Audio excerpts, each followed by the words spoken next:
গতকাল যেখানে শেষ করেছিলাম আজ যেন ঠিক সেখানেই শুরু করছি। টুলু মণ্ডলের বিষয় আশয় রাজ্যবাসীর চোখ কপালে তুলে দিয়েছেন টুলু, বা বলা যায় চোখ খুলেও দিয়েছেন। কিন্তু যারা এতদিন টুলুর এই বারবারন্ত দেখেও না দেখার ভান করে চোখ বুজেছিলেন, তাদের কি হবে? কোথাও কি কান টানলে মাথা আসবে, নাকি আইনি জটিলতায় সব কিছুই কোথাও গিয়ে একটা থেমেই যাবে? কথা বলবো, আমার সঙ্গে রয়েছেন দ্য ওয়ার্ল্ডের editor in chief Shankhadeep Das. গতকাল শুরুতে আমি তোমায় প্রশ্ন করেছিলাম যে এই টুলু মণ্ডলদের এই বারবারন্ত 15 বছরে সবাই কি চোখ বুজেছিল? তুমি উত্তরটাই দিয়েছিলেন এর উত্তর দিতে হবে মমতা বন্দ্যোপাধ্যায়কে। আজ মুখ্যমন্ত্রীর গলাতেও সেই একই সুর শোনা গেল। এবার বাংলার ঘরে ঘরে টুলু পাম্পের মতো জেলায় জেলায় হচ্ছে এক একটা করে টুলু মণ্ডল। এবার একটা টুলু মণ্ডলকে ধরা হবে, কান টানলে আদৌ মাথা আসার সম্ভাবনা আছে? সমস্যা তো অনেক গভীরে। দেখো, গতকাল আমি তোমাকে যে কথাটা বলেছিলাম বা দর্শকদেরও যে কথাটা বলেছিলাম, যে টুলু মণ্ডল যেভাবে ওখানে তার কারবার চালিয়েছে, সেটা প্রশাসনের শীর্ষ স্তর থেকে ছাড়পত্র না থাকলে এটা সম্ভব নয়। তার কারণ হচ্ছে, তুমি যদি দেখো যে ওখান থেকে বেআইনি পাথর পাচার হচ্ছে, জাল বা ভুয়ো বা নকল ডিসিআর তৈরি করে চালানো হচ্ছে, পাচার হচ্ছে। এবং সেটা তো এমন নয় যে রাতের অন্ধকারে সীমান্ত দিয়ে সোনা পাচারের মতন। পাথর পাচার তো আর পকেটে করে নিয়ে হবে না, বড় বড় ট্রাক বোঝাই করে এবং ওভারলোড ট্রাকে করে যাচ্ছে। এবার এই ওভারলোড ট্রাক যতগুলো নাকা পার করে যাচ্ছে, সবকটা নাকাতে ডিসিআর চেক করা উচিত। তাহলে সেখানে যে ফেক, এখানে মুখ্যমন্ত্রী শুভেন্দু অধিকারী বলছেন যে ডানকুনিতে হাত পাতা হতো, যে গাড়ি ন্যায্য কাগজপত্র আছে তাতেও হাত পাতা হতো, যাতে নেই তাতেও হাত পাতা হতো। তো হাত পাতাটাই যেখানে সংস্কৃতি, সেখানে পাথরের ওভারলোড ট্রাক যাচ্ছে অথচ হাত পাতা হচ্ছে না। তার মানে একটা শৃঙ্খল, একটা সাপ্লাই চেইন। এবং এই সাপ্লাই চেইনে তুমি আজকে মুখ্যমন্ত্রী শুভেন্দু অধিকারী বললেন যে ভূমি রাজস্ব দপ্তর, West Bengal mineral corporation, local থানা, পুলিশ, অ্যাডমিনিস্ট্রেশনের বাকি লোকজন, তো এই সমস্তটা মিলিয়ে মোটর ভেহিকেলস, এই পুরো ব্যাপারটাকে যে চোখ সবাইকে যে ঘুম পাড়িয়ে যে কারবারটা, এই ঘুম পাড়ানোর তো একটা সোনার কাঠির উপর কাঠি আছে, সেটা কে ছোঁয়াতেন?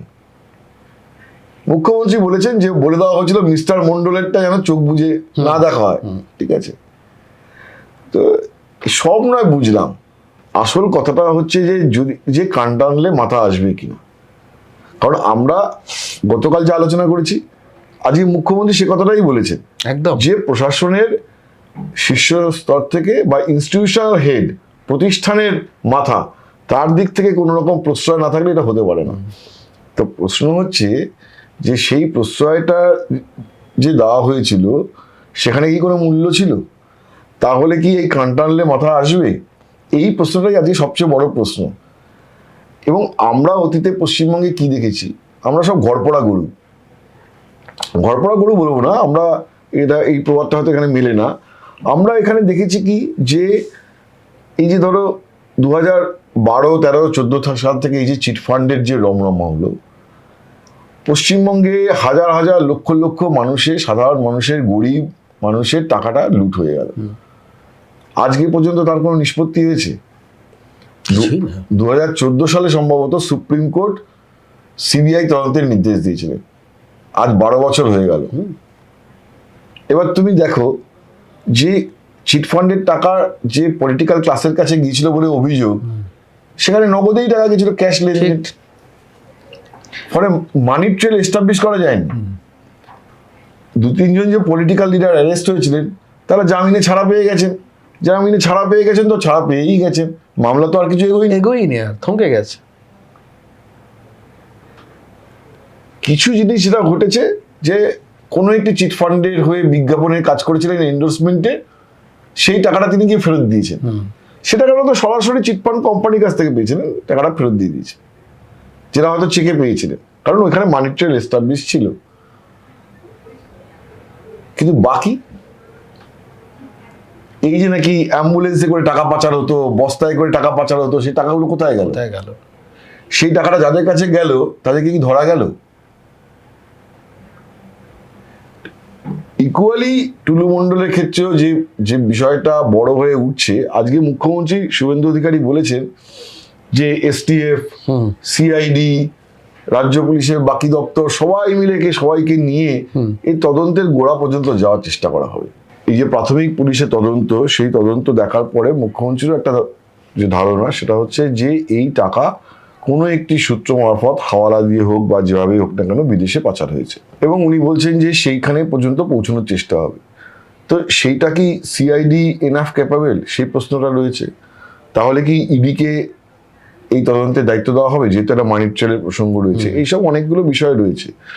কিন্তু তাতেও খুব শিগগিরই যে মাথা পর্যন্ত পৌঁছানো যাবে এইটার কিন্তু নিশ্চয়তা নেই। এবং আইডিয়াল কেসে আমরা কি চাইবো? সবাই চাইবে যে এই ঘটনায় জড়িত সবার একটা দৃষ্টান্তমূলক শাস্তি বা সবাইকে আইনের আওতায় আনা হোক। কিন্তু যেহেতু গোটা ব্যাপারটাই হচ্ছে যে একটা ক্যাশ লেনদেনের জায়গায় গেছে, ফলে মানি ট্রেল এস্টাবলিশ করাটা একটা চ্যালেঞ্জ। আমরা সিনিয়র কিছু পুলিশ অফিসারদের সাথেও আমাদের রিপোর্টাররা কথাবার্তা বলেছেন, তাদের বক্তব্য যে এই টুলু মণ্ডল ফেরার, প্রাথমিকভাবে টুলু মণ্ডলকে অ্যারেস্ট করাটা হচ্ছে এখন প্রায়োরিটি, প্রথম কাজ। এবং টুলু মণ্ডলকে যদি অ্যারেস্ট করে জেরা করা যায়, তাহলে এই গোটা ঘটনায় জড়িত কিছু লোককে অন্তত যে তদন্তের আওতায় আনা যেতে পারে। তার কারণ হচ্ছে যে যেহেতু মাল্টিপল অথরিটি এখানে ইনভলভ ছিল, ইভেন মিনারেল কর্পোরেশন, তার যে অডিট হয়েছে, কারা অডিট করেছেন, কার নেতৃত্বে হয়েছে, সেই সময় কোম্পানি মানে এই রাষ্ট্রীয় সংস্থার দায়িত্বে কে ছিল, সরকারি সংস্থার, সে সবকেও কিন্তু তদন্তের আওতায় আনতে হবে। ভাষা শুধুমাত্র টুলু মণ্ডল আর মিনার মণ্ডল আর ওইখানে ওই এরা শুধুমাত্র অ্যারেস্ট হলে ব্যাপারটা আলটিমেটলি কিছু দাঁড়াবে না। কিন্তু এই তোমার মানে যারা এই কারবারগুলো এতদিন ধরে চালালো, টুলু বলো বা মিনার মণ্ডল যারা বলো, এবারে আমাদের মূল প্রশ্ন ছিল তো কান টানলে মাথা আসবে কিনা, তুমি তার ব্যাখ্যা দিলে। কিন্তু এরাও কি কোথাও খুব ইন্টেনশনালি কাজগুলো এমনভাবে করেছে যাতে কান টানলে মাথা না আসে, বা মাথারাও নিশ্চিত যে এই পর্যন্ত আসবে না? হতেই পারে। তার কারণ হচ্ছে আমি তো তোমাকে সে কথাটা বললাম গোড়া থেকেই, যে এখানে চ্যালেঞ্জেস একটাই, যে আমার মনে হয় না যেভাবে ক্রুড ভাবে কারবারটা হচ্ছিল তাতে কোনো ব্যাংক ট্রান্সফার, কোনো অনলাইন ট্রান্সফারের গল্প আছে। তো শুধু যদি আজকে নগদ টাকায়, ক্যাশ টাকায় লেনদেন হয়, সেখানে কেউ একজন ক্লেম করতে পারে যে আরেকজনকে টাকা দিয়েছে, কিন্তু সে যে টাকা পেয়েছে সেটাও তো আমাকে দেখতে হবে, প্রমাণ করে দেখতে হবে। সে তো বলতেই পারে যে আমি টাকা পাইনি। তার যদি আয়ের বা হিসেব বহির্ভূত সম্পত্তি থাকে, তখনই তুমি দুয়ে চার করতে পারো। একেবারেই। আজকে যখন গরু পাচার মামলায় অনুব্রত মণ্ডলের বিরুদ্ধে চার্জশিট ফাইল হয় বা অভিযোগ দায়ের হয়, তখন তো তার একটা আয়ের অতিরিক্ত সম্পত্তির মামলা উঠেছিল, এবং সেখানে একটা এস্টাবলিশ করার চেষ্টা হয়েছে যে গরু পাচারের টাকা দিয়ে তার এই সম্পত্তি হয়েছে, এই এস্টাবলিশ করার চেষ্টা হয়েছে। কিন্তু যদি কারো এরকম সম্পত্তিও না এস্টাবলিশ করা যায় যে ওই পিরিয়ডে তার রাতারাতি সম্পত্তি বেড়ে গেছে, এরকম যদি প্রমাণ না করা যায়, ফলে খুব ডিফিকাল্ট একটা তদন্ত। পজিটিভ এইটুকুনি এখনো পর্যন্ত বলা যেতে পারে যে এই ধরনের যে বেআইনি পাচার হচ্ছিল, এটাকে অ্যারেস্ট করা সম্ভব হয়েছে, আটকানো সম্ভব হয়েছে, রেভিনিউ লিকেজ এটাই বলতে চাইছি বন্ধ হয়েছে। কিন্তু এইটার যে বাকি যারা জড়িত ছিল, তার কারণ হচ্ছে যে শস্যের মধ্যেই তো ভূত ছিল একেবারেই। তো এখন শস্যের মধ্যে ভূত তাড়ানো খুব একটা সহজ কাজ নয়, সেখানে একটা ভেতর থেকেও একটা বাধা আসে। সেই সব বাধা অতিক্রম করে কি করে সরকার এখানে টুলু মণ্ডলকে প্রাথমিকভাবে অ্যারেস্ট করা, এবং তাকে কেন্দ্র করে যে বাকি যদি যে শৃঙ্খল যে সাপ্লাই চেন, সেটাকে এক্সপোজ করা, এবং সত্যি যদি বিদেশে টাকা পাচার হয়ে গিয়ে থাকে, তাহলে কার কাছে টাকা পাচার হয়েছে, কে টাকা পাচার করেছে, তার মাঝখানে কে ছিলেন, এই সবটাই যদি বার করতে পারে তাহলে ওয়েল অ্যান্ড গুড। কিন্তু সেই রাস্তাটা খুব ডিফিকাল্ট একটা রাস্তা বলে মনে হয়। তো বিষয় হচ্ছে যে তোমার যা ব্যাখ্যা, তাতে আমি মনে হচ্ছে তুমি কোথাও গিয়ে নিরাশও হচ্ছ যে এত বড় একটা স্ক্যাম চোখের সামনে, এবার এর আগেও চিটফান্ড ছিল সবটা ব্যাখ্যা করে, কিন্তু এই কতগুলো টেকনিক্যাল কারণের জন্য হচ্ছে যে আজ মুখ্যমন্ত্রীও বলেছেন বেনিফিশিয়ারি অনেকে, যে পলিটিক্যালিও যারা বেনিফিশিয়ারি হচ্ছেন তারাও পার পেয়ে যাবে। তাই তো হয়েছে। আমি তো তোমায় বললাম যে ধরো চিটফান্ড ক্ষেত্রে যতগুলো চিটফান্ডের প্রমোটার ছিল, সারদা, রোজ ভ্যালি, টাওয়ার গ্রুপ, পৈলান, এই প্রত্যেকটা চিটফান্ডেরই মালিক গ্রেপ্তার হয়েছে, তাদের এজেন্টরা অ্যারেস্ট হয়েছে, তাদের কোম্পানিতে যারা ম্যানেজার ছিল তারা অ্যারেস্ট হয়েছে, বা তাদের সহযোগী অ্যারেস্ট হয়েছে। তুমি বলো, এবং তারাই দীর্ঘ সময় ধরে জেল খেটেছে। সুদীপ্ত সেন কবে অ্যারেস্ট হয়েছে, আর কতদিন পর্যন্ত সুদীপ্ত সেনের বেআইনি মানি লন্ডারিং মানে বেআইনি লেনদেনের মামলায় 7 বছর 7.5 বছর ম্যাক্সিমাম সাজা হতে পারে। সুদীপ্ত সেনের জেলে কত বছর হয়ে গেছে? 14 বছর হয়ে গেছে বোধহয়, মানে তার মামলা নিষ্পত্তি হয়, নিষ্পত্তি হয়নি এখনো। কিন্তু তুমি বলো যে এতটা দীর্ঘ সময় বাকি বেনিফিশিয়ারি যাদের বিরুদ্ধে অভিযোগ ছিল, ঠিক। শুধুমাত্র এই চিটফান্ডের লোকেরা, চিটফান্ডের যে সারদা চিটফান্ডে যে টাকা, সেই টাকা কোথায় গেল তাহলে? সুদীপ্ত সেনের কাছে তো নেই। তো টাকা কোথায়? টাকা কোথায় গেল? সেই টাকা উদ্ধার করে কেন ফেরত এখনো পর্যন্ত দেওয়া গেল না?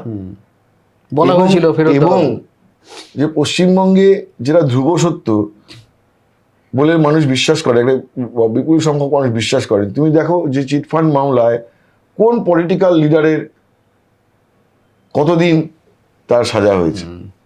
কিছু প্রমিনেন্ট ফেস আছে, নাম করতে চাই না, যারা 2 বছর 3 বছর মানে ম্যাক্সিমাম থেকে বেল পেয়ে চলে এসছে। বাকি এতগুলো চিটফান্ড সংস্থা ছিল, তো নিরাশাবাদী হওয়ার তো একটা কারণ আছে।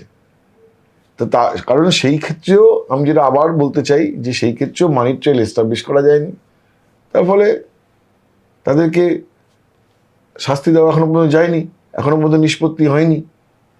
একই অবস্থায় পড়ে আছে। এটা নিয়েও সেই একই সংসার তৈরি হয়েছে। তোমার কথা শুনে আমিও নিরাশ হচ্ছি যে এর তো কোনো শেষ। ধরো তুমি জানো যে পশ্চিমবঙ্গে গত 15 বছরের মেয়াদে, গত 15 বছরের সময়সীমায় যে সীমান্ত দিয়ে গরু পাচার,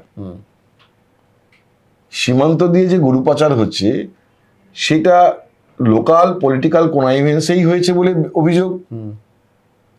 অনুব্রত মণ্ডলের প্রমিনেন্ট একটা ফেস, যাকে তিহারে জেল হেফাজতে থাকতে হয়েছে, এছাড়া আর একটা ফেস বলো? ঠিক কেউ নেই। বেআইনি ভাবে গরু পাচার মুর্শিদাবাদ সীমান্ত দিয়ে এবং উত্তর 24 পরগনা সীমান্ত দিয়ে ম্যাক্সিমাম হয়েছে, সেখানে তুমি পলিটিক্যাল অ্যারেস্ট বলো? নেই, পলিটিক্যাল অ্যারেস্ট নেই। কেষ্টমণ্ডল ছাড়া পলিটিক্যাল অ্যারেস্ট আর কোথায়? নিরাশাবাদী হওয়ার তো কারণ আছে। কারণ আজকে যে ঝকঝকে ছবিটা তুমি দেখতে পাচ্ছ, যে ওখানে 28 কোটি টাকা গোনা হচ্ছে, সোনা উদ্ধার হচ্ছে, বাজেয়াপ্ত হচ্ছে, তার ফলো আপ তদন্ত কিন্তু পশ্চিমবঙ্গে খুব হতাশারই।